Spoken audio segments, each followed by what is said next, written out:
Pemirsa, sejumlah desainer yang pernah ikut serta dalam pegelaran busana Indonesia Now di New York Fashion Week protes di media sosial menyebut adanya mismanagement atau kerugian uang.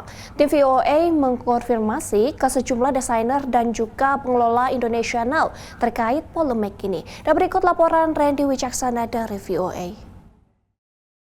Sejumlah desainer peserta Indonesia Now dalam ajang New York Fashion Week The Show protes kepada pengelola. Akan mengikuti ajang New York. Fitri Sahuteru, salah satu peserta Indonesia Now 2024 lalu, video komplainnya terkait penyelenggaraan Indonesia Now menjadi polemik yang sempat ramaikan media sosial. Kak Fitri harus tahu apa, saya bilang gitu.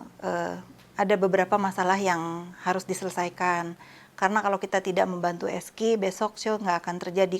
Saya mengumpulkan, kalian punya cash berapa, tolong berikan ke saya, kita kumpulkan di meja makan, dengan harapan Eski bisa menyelesaikan kewajiban dia sebelum show. Kalau nggak salah kurang lebih 10.000 atau 13.000 waktu itu saya dan teman-teman kasih ke Eski pagi itu. Ternyata masalahnya nggak sampai di situ aja.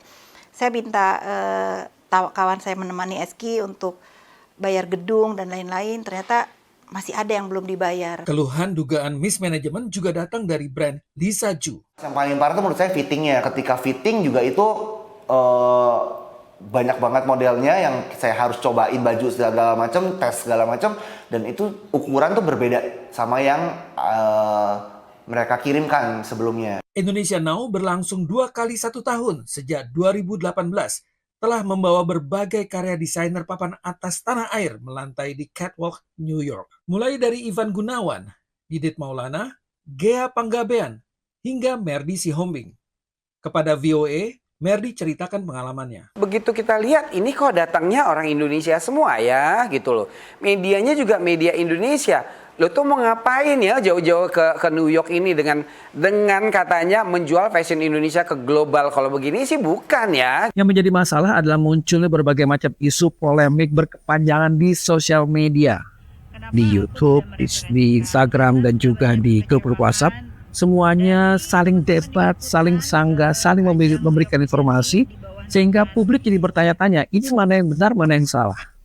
Topiknya hanya satu, Indonesia Now di New York Fashion Week The Show. Tim VOA berhasil mengkonfirmasi langsung kepada pendiri dan pengelola Indonesia Now di New York, Dina Barber yang biasa disapa Eski. Kalau boleh tahu itu biayanya berapa sih Ki untuk bisa masuk situ? Minimal banget itu kita harus keluar itu 150.000. 150.000 untuk satu show. Satu show. Ya. Memang kan harusnya pembiayaan ini tanggung jawab desainer ya, gitu. Atau mungkin pemerintah. Kerjaan fashion itu Max, itu tuh harus punya passion. Kalau di industri fashion nggak punya passion, itu pasti udah nyerah dari kapan juga gitu loh. Dan saya pun membantu desainer untuk mencarikan funding. Jadi perannya Eski di sini apa? Jadi perannya apa sih sebenarnya? Perannya apa sih sebagai apa? Sebagai event organizer. Sebagai apa lagi? Fashion consultant. Konsulat Jenderal RI di New York keluarkan imbauan terkait polemik ini. Kami mengimbau kepada masyarakat Indonesia dan diaspora Indonesia juga agar dalam mengikuti event-event di luar negeri selalu berhati-hati. Dari New York, Naratama dan Randy Wicaksana, VOA.